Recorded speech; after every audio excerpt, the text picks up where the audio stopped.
Hey everyone, welcome back to our channel. Today we're here to talk about the World Health Organization's recent announcement regarding COVID-19. As you may have heard, the World Health Organization has declared that COVID-19 is no longer a global health emergency. This announcement comes after more than a year and a half since the pandemic was first declared, and it's a sign that the world is starting to make progress in its fight against the virus. So what does this announcement mean, exactly? Well, first of all, it's important to note that just because COVID-19 is no longer a global health emergency doesn't mean that the virus has gone away or that we can stop taking it seriously. The WHO's announcement means that the organization no longer considers COVID-19 to be a public health emergency of international concern, which is the highest level of alert that the organization can issue.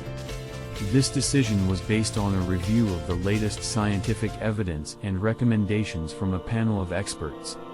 However, the WHO still considers COVID-19 to be a public health emergency, and it's important that we continue to take precautions to slow the spread of the virus.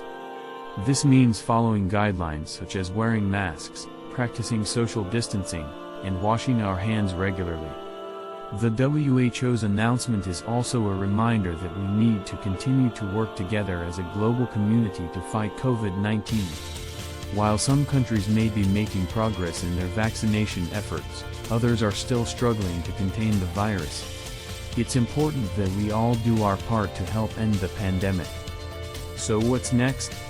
Well, the WHO's decision to no longer consider COVID-19 a global health emergency is a positive step forward, but we still have a long way to go. We need to continue to work together, follow public health guidelines, and support each other as we navigate this pandemic. Thanks for watching, and we'll see you in the next video.